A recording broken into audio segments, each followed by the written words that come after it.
मेरे ससुर रोज रात को कमरे में फिटकरी लेकर जाते थे।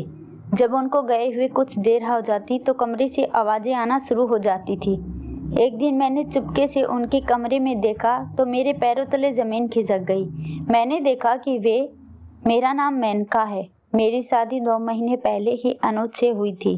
मेरे ससुराल में सिर्फ मेरे पति और मेरे ससुर थे। मेरी सास का देहांत हुए 2 साल हो चुके थे। एक दिन मैंने अनुज से कहा, क्यों ना हम लोग माँ जी की याद में उनके नाम से एक स्कूल खुलवाएं, जिसमें हम गरीब बच्चों को शिक्षा दिलवाएंगे, जिससे हमें भी पुण्य मिलेगा और वे भी अनपढ़ नहीं रहेंगे। मेरे ससुराल का गांव ज़्यादा बड़ा नहीं था और ज़्यादातर घर गरीब लोगों के ही थे।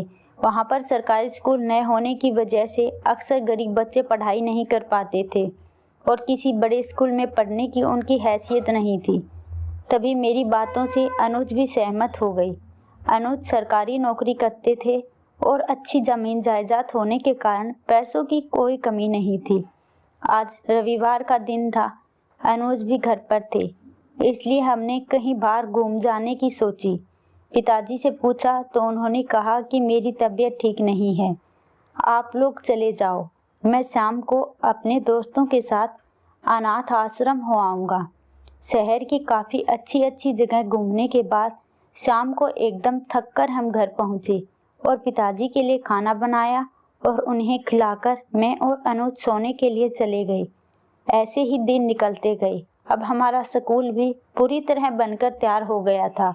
आज स्कूल का उद्घाटन था। पिताजी को ले जाया गया और रिबन कटिंग करवाई गई। मेरे मन में जितनी खुशी थी वह तो शायद ही किसी के मन में होगी, क्योंकि मैं हमेशा से खुले विचारों वाली रही हूँ और गरीब लोगों के लिए कुछ करने की तो मानो पूरी दुनिया की खुशी मिलती है। आज अनुज ने भी मेरा साथ देकर मुझे सुकून के वो पल दे डाले जिनका मुझे हमेशा से इंतजार रहता था। फिर स्कूल का उद्घाटन हुआ। आखिर कुछ दिन बाद अध्यापकों को रखा गया और स्कूल शुरू करवा दिया गया।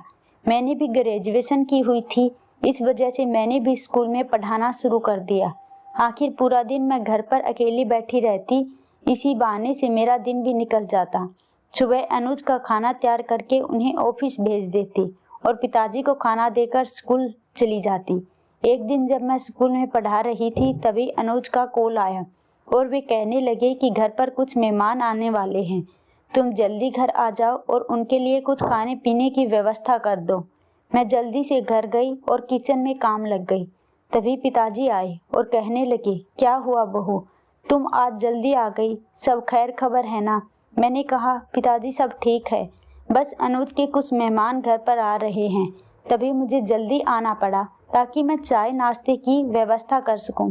फिर पिताजी अपने कमरे में चले गए और थोड़ी देर बाद अनुज के साथ उनके दोस्त घर पर आए और अनुज ने कहा कि जब मैं मनाली में पढ़ाई करता था तो ये लोग मेरी क्लास में थे, हमारी काफ़ी अच्छी बॉन्डिंग थी। अब ये लोग यहाँ घूमने आए तो मुझे कॉल किया। फिर मैंने इन लोगों को हमारे घर पर इनवाइट कर दिया।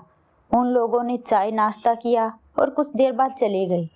जैसे ही रात का समय हुआ हम लोगों ने सोने की तैयारी कर ली। तभी मैंने देखा कि मेरे कमरे में पानी नहीं था।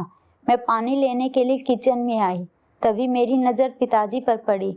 उनके हाथ में फिटकरी थे और वे भी अपने कमरे में चले गए। जब मैं पानी लेकर वापस आई तो मैंने देखा कि उनके कमरे से चिल्लाने की आवाज़ आ रही थी। मैं घबरा गई कि आखिर अंदर हो क्या रहा है। फिर मैंने सोचा कि ऐसे ही टीवी चल रहा होगा जिससे ऐसी आवाज़ें आ रही होगी। मैं सोने चली गई। दूसरे दिन मैंने रात को देखा कि पिताजी आज फिर से हाथ में फिटकरी ले अपने कमरे की ओर जा रहे हैं और जैसे ही उन्हें गए हुए कुछ देर हो गई मैंने देखा कि आज भी वैसे ही आवाज़ आ रही थी जैसी कल रात आ रही थी। यह मेरा वहम नहीं था, मुझे पक्का यकीन हो गया था कि कुछ ना कुछ तो ज़रूर होता है अंदर। मैंने पूरी बात जानने के लिए खिड़की से झांकने की कोशिश की, लेकिन खिड़की बंद होने की वजह से अंदर कुछ नहीं देख पाई। लेकिन पिताजी के चिल्लाने की आवाज़ें मुझे साफ सुनाई दे रही थी। मैं डर सी गई कि कहीं पिताजी कुछ मुसीबत में तो नहीं, लेकिन थोड़ी ही देर बाद देखा कि वे अपने कमरे से बाहर आए। मैं वहीं पर्दे के पीछे छुप गई, जिसकी वजह से वे मुझे देख नहीं पाए। वे किचन की तरफ गए और वापस पानी पीकर अपने कमरे में आ गए। मैंने सोचा कि यह बात अनुज को बतानी चाहिए, लेकिन मैं कमरे में गई तो वह सो चुके थे। बेचारा पूरा दिन ऑफिस में इतना काम करता है, इस वजह से शाम को पूरी तरह से थक जाता है। दूसरे दिन सुबह उठते ही मैंने अनुज को पूरी बात बताई। तभी अनुज ने मुझसे कहा कि तुमने मुझे उस टाइम क्यों नहीं बताया। मैंने कहा मैं आपको बताने आई थी, लेकिन तब तक आप सो चुके थे। अनुज ने कहा चलो हम पिताजी से पूछते हैं। तो मैंने अनुज को जाने से मना कर दिया और कहा कि हो सकता है कि उन्हें कोई दिक्कत हो। हमें ऐसे उनके मुंह पर जाकर नहीं पूछना चाहिए, जिससे उन्हें कुछ शर्मिंदगी महसूस हो। हमें पहले पूरी बात जान लेनी चाहिए कि आखिर क्या कारण है। खैर, मैंने जैसे तैसे बात अनुज को ऑफिस भेज दिया। मैं भी स्कूल चली गई, लेकिन आज स्कूल में मेरा बिल्कुल भी मन नहीं था। मेरा दिमाग सिर्फ यही बात दौड़ रही थी कि आखिर पिताजी कमरे में फिटकरी लेकर क्या करते हैं।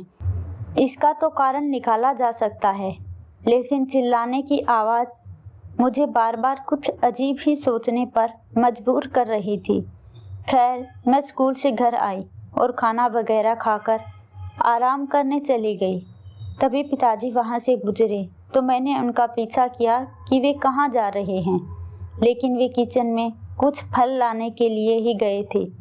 तो मैंने वह बात वहीं पर छोड़ दी।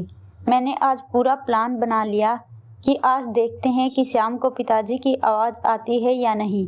शाम को मैं और अनुज पिताजी को खाना देकर कमरे में चले गए, लेकिन थोड़ी देर बाद मैंने बाहर आकर देखा तो पिताजी अपने कमरे में फिटकरी लेकर जा चुके थे और उनके चिल्लाने की आवाज़ आ रही थी।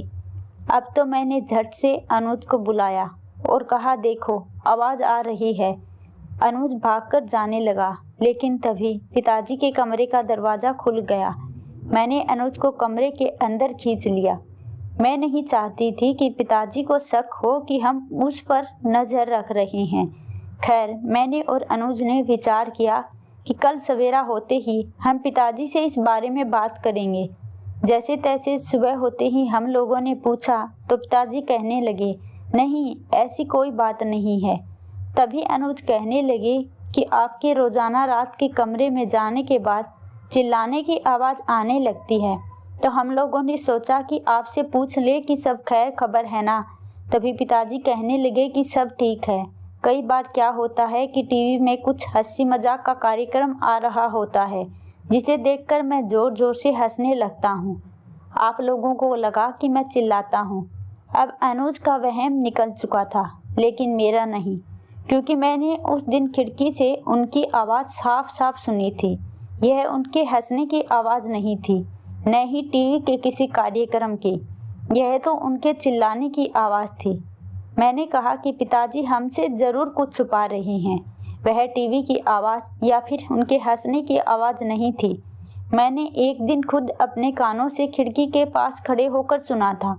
अनुज ने मुझे बैठाया और कहा मेनका, तुम बेवजह इतनी टेंशन लेती हो। अगर ऐसी कोई बात होती तो पिताजी हमें ज़रूर बताते। हो सकता है कि वे टीवी के किसी कार्यक्रम की वजह से हंसने लगे हों और उनके हंसने की आवाज़ ऐसी ही है। अब वो बुजुर्ग जो हो गए हैं और तुम्हें लगा होगा कि वे चिल्ला रहे हैं। तुम इतनी छोटी छोटी बातों को अपने दिमाग पर मत लिया करो। और हाँ, जल्दी से मेरा खाना लगा दो, मुझे ऑफिस के लिए लेट हो रहा है। मैं बेमन से अनुज के लिए खाना लगाने लग गई, क्योंकि मेरा दिमाग तो रह रहकर इस बात पर जा रहा था कि पिताजी ने हमसे झूठ क्यों बोला। वह आखिर हमसे छुपा क्या रहे थे। खैर, कुछ दिन ऐसे ही निकल गए। एक दिन मैं स्कूल में बैठी थी, तभी मेरी माँ का फ़ोन आया। उन्होंने कहा कि तुम्हारा भतीजा हुआ है, इसलिए 2 दिन के लिए यहाँ चली आओ। मैंने यह बात घर जाकर अनुज को बताई और कहा कि मुझे मायके जाना है। तभी अनुज ने परमिशन दे दी और पिताजी से पूछा तो उन्होंने भी कहा कि तुम चली जाओ। मैं मायके चली गई और वहाँ हम सब लोगों ने हंस खेल कर बातें की। इसी बीच मैं पिताजी की फिटकरी वाली बात पूरी तरह भूल चुकी थी। मैं 2 दिन बाद अनुज के साथ वापस आई। यहाँ आकर मैंने देखा कि पिताजी अपने कमरे में थे। हमें आने में काफ़ी देर हो चुकी थी। अनुज नहाने चले गए और मैं खाना लगाने चली गई। तभी मैंने सुना कि आज फिर से उनके कमरे से आवाज़ आ रही थी। शायद पिताजी को पता नहीं था कि हम लोग आ गए हैं। मैं उनके कमरे के पास गई, तब तक उनकी आवाज़ बंद हो चुकी थी। अब तो मुझे पूरा शक होने लगा था कि पिताजी कुछ ना कुछ तो अंदर जरूर कर रहे हैं। मैंने इस बार अनुज को कुछ नहीं बताया क्योंकि अनुज मेरी बातों पर विश्वास करने वाले नहीं थे। आखिर में वे तो मुझे समझाकर बैठा देते और कहते कि तुम्हें वहम हुआ है। मैंने प्लान बनाया कि आखिर मैं सच्चाई का पता करके तो रहूंगी। दूसरे दिन जब खाना वगैरह बनाकर हम सो गए तो मैंने सोचा कि मैं पिताजी के कमरे में छुपकर सब कुछ देखूंगी कि आखिर उनके कमरे में क्या होता है। शाम का समय हुआ। अनुज जब सो गए तो मैं पिताजी के कमरे में चुपके से जाकर एक कोने में छुपकर बैठ गई। कुछ देर बाद जब पिताजी कमरे में फिटकरी लेकर आए तो मैंने देखा कि पिताजी एक कपड़े में फिटकरी को डालकर एक बड़ी सी चीज़ से ठुकाई कर रहे हैं और उसे पीसकर एकदम बुरादे जैसा बना लिया। फिर उन्होंने उसमें कुछ नारियल तेल डाला और उसका लेपन जैसा तैयार किया। उस लेपन को अपने पूरे शरीर पर लगा रहे थे। जैसे ही वे इसे अपने पूरे शरीर पर लगा रहे थे वैसे ही उनके ज़ोर ज़ोर से आवाज़ आ रही थी कि जैसे वे दर्द के मारे कहरा रहे हों। मुझे बहुत दया आई कि पिताजी को बहुत दर्द हो रहा है। मैंने बाहर निकालकर उनसे सब बातें पूछना चाहती थी लेकिन मेरे पाँव रह गए क्योंकि मैं आखिर सब कुछ जानना चाहती थी। जैसे ही पिताजी ने पूरे शरीर पर लेपन किया तो उनके दर्द के मारे जान निकल रही थी। कुछ देर रखने के बाद उन्होंने इस लेपन को एक कपड़े से हटाया और डस्टबिन में डाल दिया। फिर वे पानी पीने के लिए किचन में चले गए। मैं वहां से बाहर निकली और अपने कमरे में चली गई। दूसरे दिन मैंने अनुज को ये सारी बातें बताई।